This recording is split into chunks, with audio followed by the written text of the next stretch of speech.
Aksi nyata modul 1.1 Filosofi Ki Hajar Dewantara. Perkenalkan, Presentator Hendra Tanijaya, PP Herlina Wati, CGP 10 Antoni Arman, SPD MPDE. Sebelum saya mempelajari materi modul 1, pembelajaran yang saya lakukan selalu terpusat pada anak. Belum menemukan modal 4 sehingga keinginan modal belajar siswa belum terpenuhi sesuai dengan gaya belajar. Anak kurang berekspresi, kreasi, inovasi, masih ada siswa yang tidak aktif dalam belajar. Sesudah saya mempelajari materi modul 1, pembelajaran saya selalu berpusat pada anak dan saya mengelompokkan siswa berdasarkan gaya belajar. Siswa diberi akses internet, Chromebook, laboratorik, dan kebebasan untuk menentukan model tugas, nilai yang diharapkan, model belajar, dan sumber belajar yang digunakan untuk mencapai tujuan dan sasaran pembelajaran. Saya banyak belajar dari modul 1 tentang filosofi Ki Hajar Dewantara, sehingga saya bisa memperbaiki bentuk pengajaran yang saya lakukan selama ini, menyadari bahwa siswa merupakan makhluk unik yang mempunyai potensi. Pentingnya filosofi Ki Hajar Dewantara. Filosofi Ki Hajar Dewantara sangatlah penting bagi tumbuh kembang kemampuan kodrat alam dan kodrat zaman siswa. Filosofi ini menuntun pendekatan pendidikan yang holistik yang tidak hanya memperhatikan aspek akademik tapi juga pengembang karakter, keterampilan dan kepribadian siswa. Filosofi yang pertama adalah Ingangso Suntolodo menjadi pedoman tauladan bagi peserta didik. Yang kedua, Ing Mangyo Mangungkorso bisa memberi motivasi dan menumbuhkan bakat dan minat peserta didik. Ketiga, Tut Wiri Handayani bisa memberikan dorongan motivasi kepada peserta didik. Contoh perubahan yang saya lakukan setelah mempelajari modul 1.1. Mengubah cara mengajar yang awalnya bersifat teacher center menjadi student center supaya peserta didik lebih aktif dan kreatif. Praktik baik aksi nyata modul 1.1. Tahap perencanaan. Berdiskusi dengan teman sejawat. Harapan yang diambil adalah ketika kita berdiskusi dengan teman sejawat, kita coba menyamakan persepsi apakah yang akan kita lakukan, apakah yang kita akan buat itu bisa sesuai dengan tahapan. Sudah itu kita membandingkan sumbang saran bagaimana membuat sebuah perencanaan pembelajaran yang baik. Setelah kita berdiskusi dengan teman sejawat, kita akan memulai dengan modul ajar. Ide-ide, lisan, pemikiran, tahapan, proses yang telah kita temukan, kita sepakati bersama, kita tuangkan dalam bentuk modul ajar. Setelah modul ajar itu ada, kita kembali berdiskusi dengan teman sejawat. Apakah masih ada kekurangan? Apakah proses yang kita lakukan itu baik untuk proses pembelajaran? Apakah proses yang kita lakukan itu betul-betul mengakomodir keinginan siswa? Betul-betul membuat siswa itu belajar nyaman. Betul-betul peran guru itu memang sebagai pendidik sehingga kebutuhan kodrat alam dan kodrat zaman anak itu terpenuhi. Sehingga anak itu belajar menyenangkan di lokal. Mempersiapkan materi ajar dan bahan ajar. Setelah sepakat kita dengan teman sejawat tentang modul ajar yang akan kita ajarkan, kita harus cross-check lagi ke pustaka. Apakah bahan ajar yang mau kita ajarkan itu ada di pustaka? Apakah bahan ajar itu bisa ditemukan oleh anak?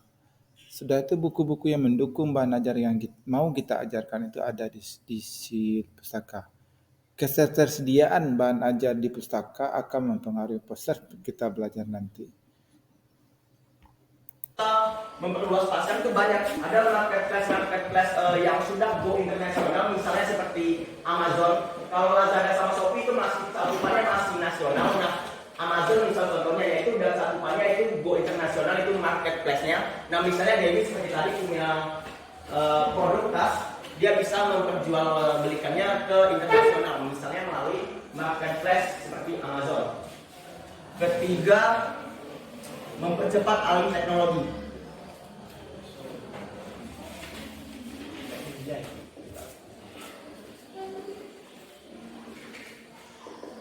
Seperti yang teman-teman miliki saat ini, ponsel seluler. Ini kalau nggak ada perdagangan internasional kita nggak bakal bisa menggunakannya. Indonesia itu belum bisa sepenuhnya memproduksi ini. Nah, seperti misalnya yang teman-teman kenal seperti dengan brand Redmi, Xiaomi, itu produsen dari China. Nah, dengan adanya perdagangan internasional, kita bisa memperoleh ponsel seluler yang kita pakai saat ini.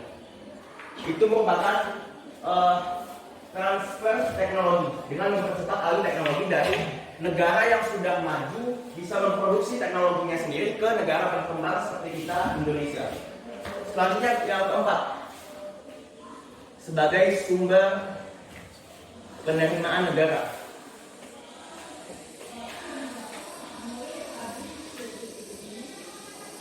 Penerimaan negara itu banyak ya teman-teman. Itu misalnya contohnya itu pajak ya. Dengan adanya perdagangan internasional itu ada dikenai pajak, misalnya bea impor dan bea ekspor ya. Nah, jadi itu bisa menjadi sumber pendapatan oleh pemerintah. Nah, selain pajak itu, selain pajak ekspor dan impor berupa bea ekspor dan impor itu ada devisa. Devisa itu valuta asing. Ilustrasinya gini, misalnya ya, kita Indonesia mata uang kita rupiah. Nah, Amerika Serikat mata uangnya dolar, misalnya dolar Amerika gitu kan. Nah, ketika dolar Amerika masuk ke Indonesia itu dia sudah menjadi sebuah devisa. Devisa itu bukan hanya bisa berupa uang tunai, tetapi juga bisa berupa emas ataupun surat-surat berharga lain gitu. Nah, tapi yang lebih familiar kita kenal devisa itu adalah uang tunai. Nah, apabila tidak ada devisa misalnya ya, misalnya siapa di sini yang kena ke bank ganti uang rupiah ke mata uang lain? Oke, belum ada ya. Nah, ketika teman-teman pergi ke bank ya, itu mengganti mata uang rupiah, misalnya ke bank tujuannya mau ganti rupiah dengan mata uang lain, misalnya mau ganti dengan dolar Amerika misalnya ya. Nah, dolar Amerika tersebut itu merupakan devisa. Indonesia tidak bisa menciptakan mata uang dolar gitu, karena mata uang Indonesia itu rupiah. Nah, apabila suatu negara tidak memiliki devisa, maka dia akan kesulitan melakukan transaksi secara global. Jadi seperti itu. Selanjutnya yang kelima, sambung ke sini. Habis gitu Pak. Kita selesaikan. Yang kelima itu memperluas lapangan kerja. Lapangan kerja. Memperluas lapangan kerja. Nah, contohnya ya, kita punya sebuah usaha di dalam negeri. Nah, kita ingin cakupan kita itu lebih jauh lagi, kita ingin go internasional. Tentunya kita butuh faktor produksi SDM, sumber daya manusia yang ditingkatkan lagi. Nah, dengan demikian berarti kita membutuhkan banyak tenaga kerja lagi, baik tenaga kerja terdidik, tenaga kerja terlatih, tenaga kerja tidak terdidik maupun tidak terlatih, itu akan kita butuhkan sebagai penunjang faktor produksi. Nah, jadi untuk bisa mencapai internasional ini kita membutuhkan SDM. SDM ini sumber daya manusia, jadi kita butuh tenaga kerja. Nah, dengan adanya perdagangan internasional, kita membuat suatu bisnis yang go internasional, kita memberikan kesempatan kepada banyak orang untuk bisa bergabung bersama kita, untuk bisa bekerja bersama kita. Dengan demikian kita bisa dikatakan mengurangi pengangguran yang ada. Nah, jadi intinya ya memperluas lapangan kerja, kita memberikan kesempatan kepada orang untuk bisa bekerja bersama dengan kita. Yang keenam, terakhir nih ya manfaatnya, itu menstabilkan harga barang. Menstabilkan harga barang. Ya, misalnya ya, apabila contohnya ya ilustrasinya daging di Indonesia.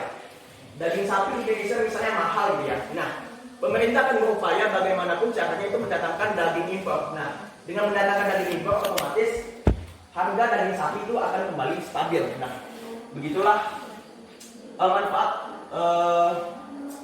perdagangan internasional di bagian menstabilkan harga barang. Selanjutnya kita beralih ke faktor penghambat. Faktor penghambat itu ada 3 ya di sini ya. Penghambat. Yang pertama itu keamanan. Keamanan, misalnya ya, kita punya sebuah produk, kita jual ke negara yang sedang perang. Apakah itu merupakan suatu hal yang baik tentu saja tidak. Misalnya ya Rusia ini contoh ya, Rusia sama Amerika misalnya di perang gitu ya. Masa kita ke medan perang kita jualan itu ya nggak mungkin kan? Nah, maka dari itu kita cari itu negara yang keamanannya itu baik. Kulit apa yang kita lakukan. Selanjutnya yang kedua, kebijakan pemerintah suatu negara.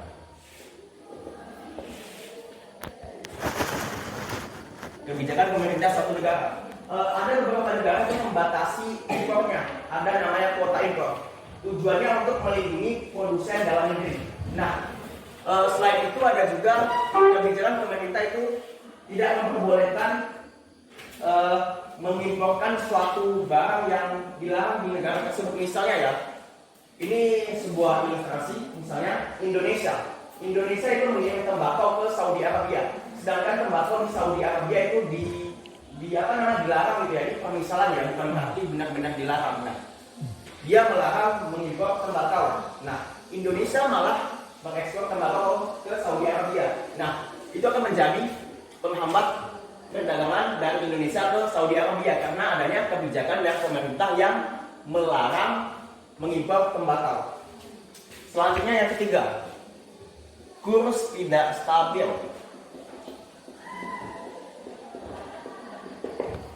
Kurs tidak stabil, ya.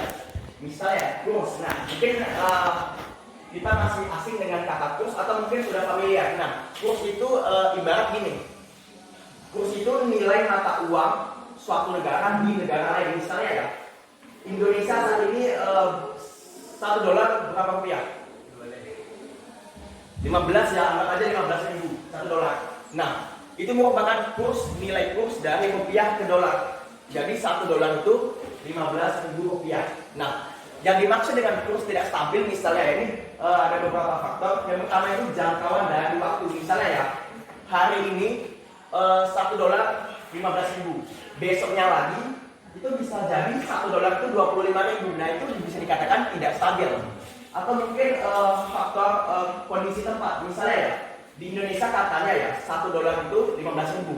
Sampai kita ekspor produk ke sana ke Amerika, itu nanti malahan ya itu $1 bisa 35.000 atau 40.000. Nah, itu bisa dikatakan tidak stabil. Nah, jadi apabila nilai kurs tidak stabil, itu akan menjadi penghambat dari perdagangan internasional tersebut. Nah, jadi faktor penghambat itu cuma ada 3 yang saya ketahui. Atau ada dari teman-teman yang ingin menambahkan, silakan. Tidak ada? Ya. Oke. Selanjutnya kita beralih ke teori perdagangan internasional. Saya hapus terlebih dahulu.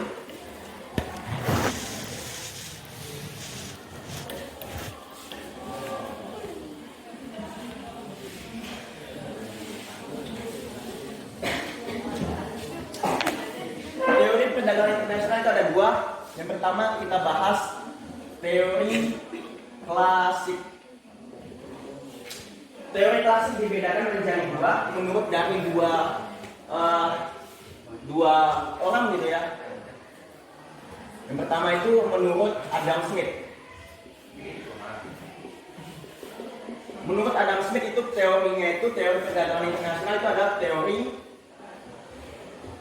keunggulan mutlak.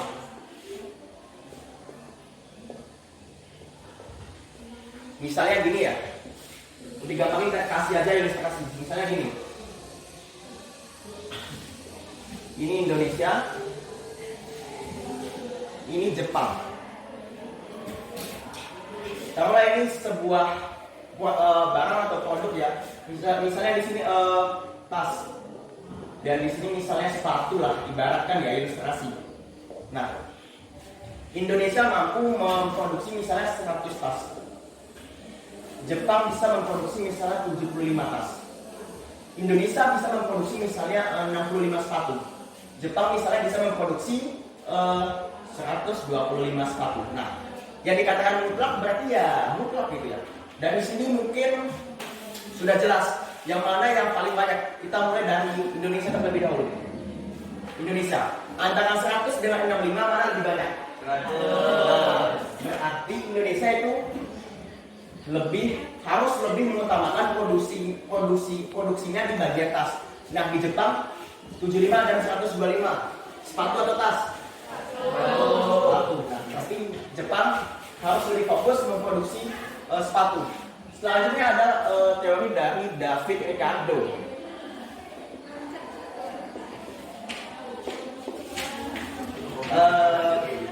Bentar.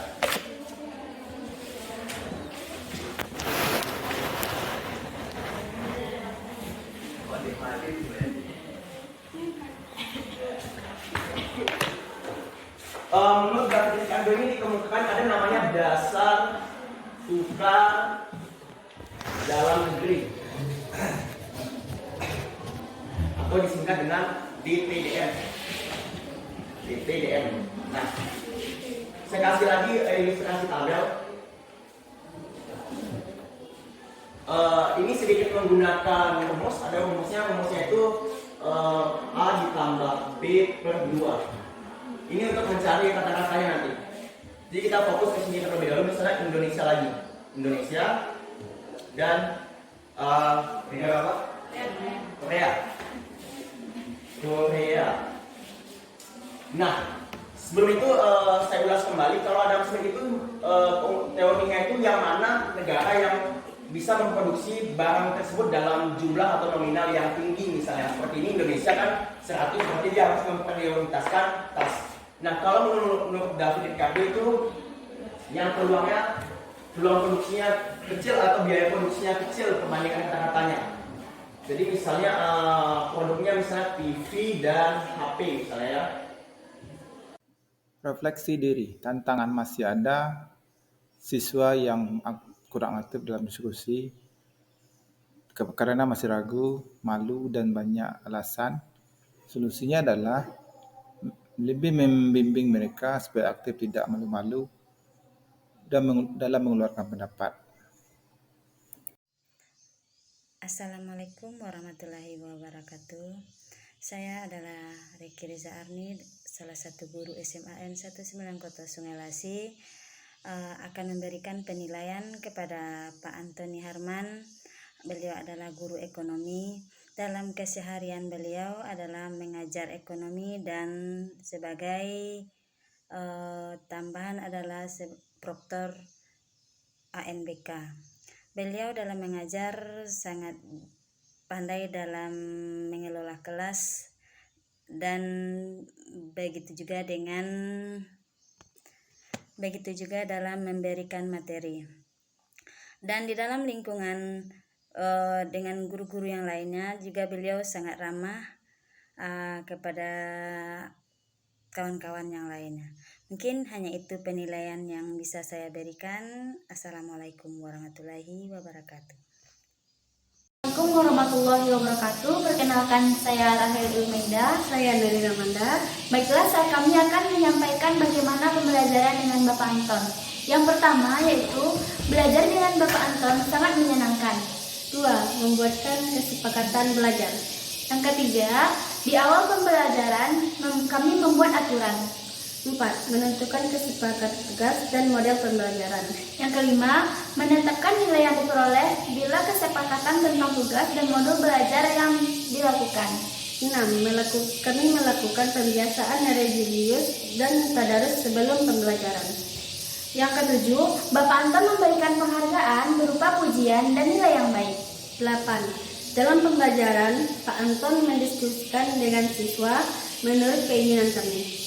Yang kesembilan, Pak Anton tidak membedakan siswa dan menganggap semua siswa sama. 10. Memberikan kesepakatan membuat refleksi pembelajaran yang berlangsung. Sekian dari kami. Wassalamualaikum warahmatullahi wabarakatuh. Terima kasih.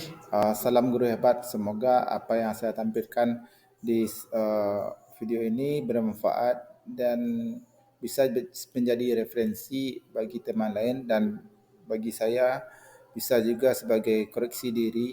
Kalau ada yang salah, saya mohon maaf.